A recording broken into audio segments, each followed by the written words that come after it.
नमस्कार, मी सविताच किचनमध्ये तुम्हा सर्वांचं खूप खूप खूप मनापासून स्वागत। आज आपण एकदम मऊ लुसलुशीत तोंडात टाकताच विरघळेल असा स्पॉन्ज केक बनवणार आहोत। एकदम सॉफ्ट स्पॉन्जी असा हा केक बनवून तयार होतो आणि हा केक बनवायला एकदम सोपा आहे आणि हा केक आपण कढईमध्ये बनवणार आहोत। तर अगदी घरच्या साहित्यांमध्ये एकदम साध्या आणि सोप्या पद्धतीने स्पॉन्ज केक कसा बनवायचा ते पाहूया। आता सगळ्यात आधी मी गॅसवर कढई गरम करायला ठेवलेली आहे। कढईमध्ये असं स्टँड ठेवूया, पण जर का असं स्टँड तुमच्याकडे नसेल तर एखादी खोलगट प्लेट या कढईमध्ये उपडी करून ठेवली तरीही चालेल। आणि कढईमध्ये मी मीठ किंवा पाणी टाकलेलं नाहीये, फक्त स्टँड ठेवलेला आहे। आता कढईवर झाकण ठेवून ही कढई आपण प्रीहीट करून घेऊया। त्यानंतर इथे मी केक टिन घेतलेला आहे। आता या केक टिनला आपण आतून तेल लावून घेऊया।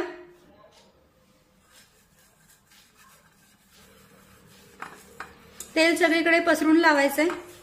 तेल सगळं भांड्याला व्यवस्थित लावून घेतलं म्हणजे केक काढायला सोपा जातो।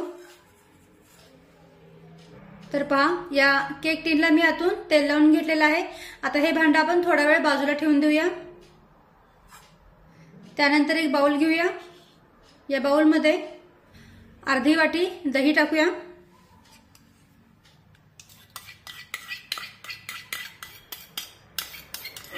तर दही हे ताजंच घ्या, आंबट नसावं आणि दही हे रूम टेम्परेचर मधलंच असलं पाहिजे, फ्रीज मधलं थंड दही नको।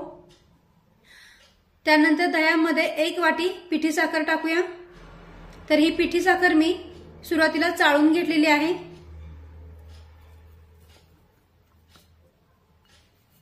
आता सगळ्यात महत्त्वाचं म्हणजे ज्या वाटीने आपण दही घेतलेलं आहे त्याच वाटीने आपल्याला पिठी साखर सुद्धा घ्यायची आहे आणि याच वाटीने आपण नंतर तेल आणि मैदा सुद्धा घेणार आहोत।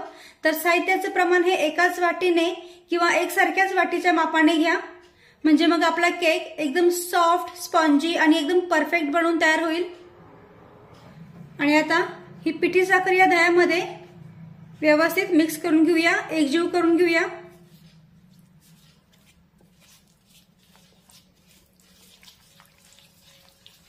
पिठी साखरेच्या किंवा दह्याच्या गाठी बिलकुल राहिल्या नाही पाहिजेत आणि पिठी साखर ही चाळूनच घ्या, म्हणजे मग यामध्ये गाठी बिलकुल राहणार नाहीत।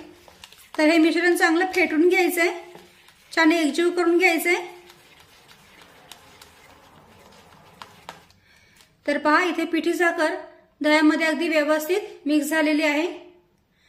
आता यामध्ये अर्धी वाटी तेल टाकूया। तर ज्या वाटीने आपण दही आणि पिठी साखर घेतलेली आहे सारख्याच वाटीने मी इथे अर्धी वाटी तेल घेतलेलं आहे। आता हे तेल या मिश्रणामध्ये टाकूया।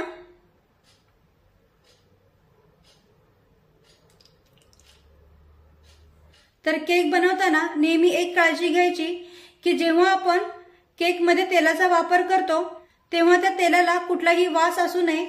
जसे की मोहरीच्या तेलाला किंवा शेंगदाण्याच्या तेलाला वास असतो, तसं वासाचं तेल या केकमध्ये बिलकुल वापरायचं नाही। तुम्ही जे घरात नेहमी वापरता तेच तेल वापरायचं। मिक्स करून घेऊया। सोबतच यामध्ये एक चमचाभर व्हॅनिला इसेन्स टाकूया आणि जर का व्हॅनिला इसेन्स तुमच्याकडे नसेल तर एक चमचाभर वेलची पूड टाकली तरी चालेल। आता हे सर्व 2 ते 3 मिनिटे चांगलं फेटून घेऊया।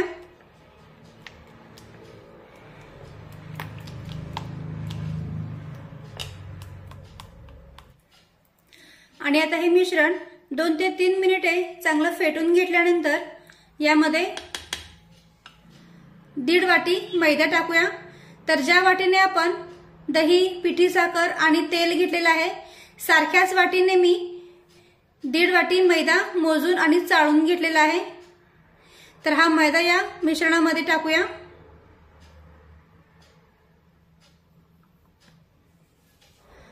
आता मैद्यामध्ये 1 चमचा बेकिंग पावडर टाकूया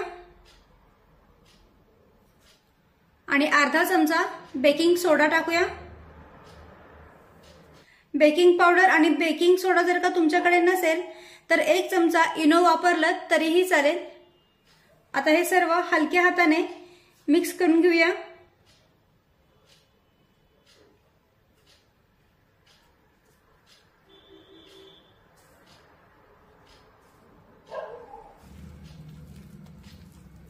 आणि इथे तुम्ही मैद्याच्या ऐवजी गव्हाचं पीठ वापरलं तरीही चालेल। तर पहा, इथे मैदा मी व्यवस्थित मिक्स करून घेतलेला आहे। आता यामध्ये पाऊण वाटी दूध टाकूया। पाऊण वाटी म्हणजे अर्ध्या वाटीपेक्षा थोडंसं जास्त आणि एका वाटीला थोडंसं कमी। आता हे दूध यामध्ये टाकूया, पण थोडं थोडंसं टाकायचं, संपूर्ण टाकू नका। अंदाज घेत घेतच आपण बॅटर तयार करून घेऊया। हलक्या हाताने मिक्स करून घेऊया।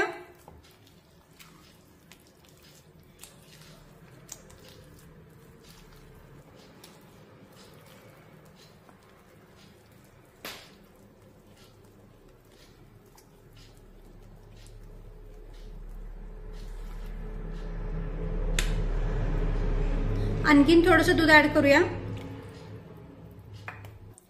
व्यवस्थित मिक्स करून घेऊया।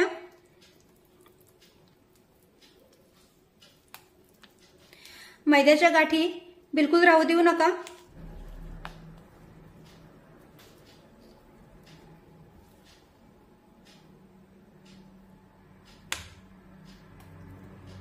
आता हे संपूर्ण दूध मी यामध्ये टाकते। दूध टाकल्यानंतर अगदी व्यवस्थित मिक्स करून घ्यायचंय। तर पहा, इथे आपलं केकचं बॅटर बनवून तयार झालेलं आहे। हे पहा, ही अशी रिबीन पडली पाहिजे।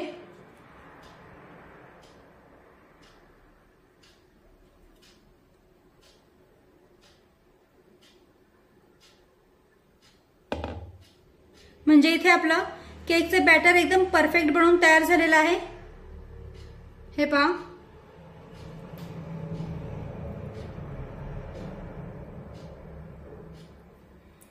आता यामध्ये थोडीशी टुटी फ्रुटी टाकूया। केक दिसायला खूप सुंदर दिसतो। मिक्स करून घेऊया।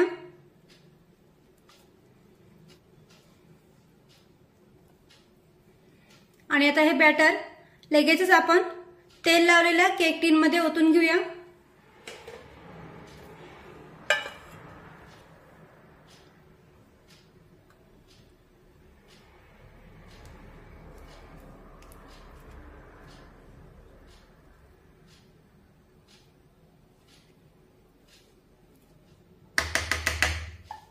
तर केक टीन मध्ये बॅटर ओतून घेतल्यानंतर हे बॅटर थोडंसं टॅप करून घेऊया, म्हणजे ते व्यवस्थित सेट होईल।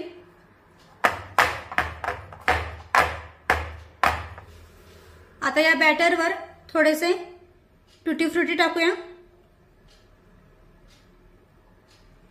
आणि लगेचच हे बॅटर आपण कढईमध्ये ठेवून देऊया। तर कढई आपली इथे छानपैकी गरम झालेली आहे। कढईवरचं झाकण काढूया आणि हे केक टीन या कढईमध्ये ठेवून देऊया। आता कढईवर झाकण ठेवूया। गॅसची फ्लेम ही अगदी मंद ठेवूया आणि मंद आचेवर हे बॅटर 35 ते 40 मिनिटे वाफवून घेऊया, किंवा एक 5 ते 10 मिनिटे कमी जास्त लागू शकतात। आणि आता बरोबर 40 मिनिटे झालेली आहेत। कढईवरचं आपण झाकण काढूया। तर तुम्ही पाहू शकता केक आपला छानपैकी फुललेला आहे। आता यामध्ये टूथपिक टोचून पाहूया। तर हे पहा, टूथपिकला बॅटर बिलकुल चिकटलेलं नाहीये, याचा अर्थ आतपर्यंत हा केक अगदी व्यवस्थित बेक झालेला आहे। आता गॅस बंद करूया आणि हा केक कढईमधून बाहेर काढून पूर्णपणे थंड करून घेऊया। पण केकवर झाकण ठेवूनच केक पूर्ण थंड करून घ्यायचा, नाहीतर केकवरची ही जी वरची लेयर आहे ना ती कडक होऊ शकते। आता कढईतून केक बाहेर काढून घेऊया आणि पूर्णपणे थंड झाल्यानंतरच केक टीन मधून बाहेर काढून घेऊ। आणि इथे आपला केक पूर्णपणे थंड झालेला आहे, याला काढून घेऊया। पण सुरुवातीला केकच्या या ज्या कडा आहेत त्या कडा लूज करून घेऊया, म्हणजे केक काढायला सोपा जाईल.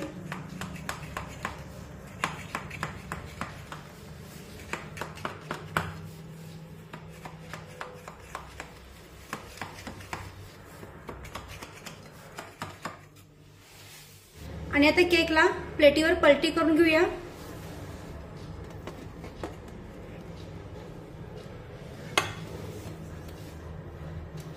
थोडंसं टॅप करूया.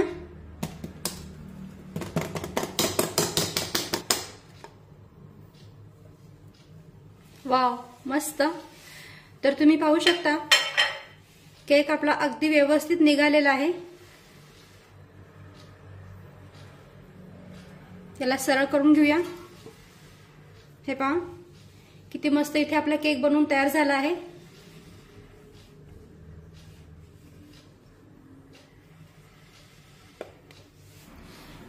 तर पहा इथे किती सुंदर आपला केक बनवून तयार झालेला आहे. एकदम सॉफ्ट आहे, स्पॉन्जी आहे. हे पहा. आणि केकला रंग पण सुरेख आलेला आहे, तुम्ही पाहू शकता. केकला कडेकडेनी जाळी सुद्धा अगदी व्यवस्थित पडलेली आहे, पाहू शकता तुम्ही.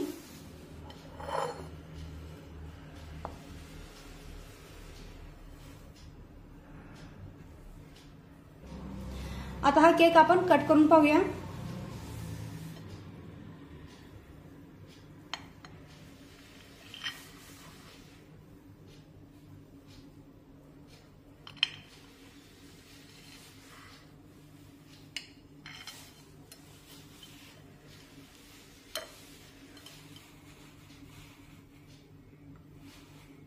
मस्त.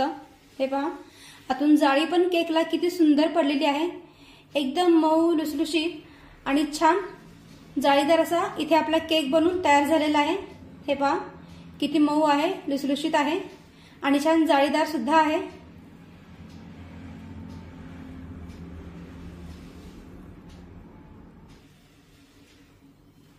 आतून सुद्धा केकला किती सुंदर जाळी पडले, तुम्ही पाहू शकता. आणि केकला रंग पण सुरेख आलेला आहे. बेकरीमध्ये मिळेल असा इथे आपला घरच्या घरी घरच्या साहित्यात स्पॉन्ज केक बनवून तयार झालेला आहे. तर पहा किती सॉफ्ट आहे, स्पॉन्जी आहे आणि छान जाळीदार सुद्धा आहे. तोंडात टाकताच विरघळेल असा इथे आपला स्पॉन्ज केक बनवून तयार झालेला आहे. तर तुम्ही सुद्धा घरच्या साहित्यांमध्ये एकदम साध्या आणि सोप्या पद्धतीने असा स्पॉन्ज केक नक्की करून पहा. व्हिडिओ आवडला असेल तर व्हिडिओला प्लीज लाईक करा, शेअर करा आणि सबस्क्राईब करायला विसरू नका. थँक्यू.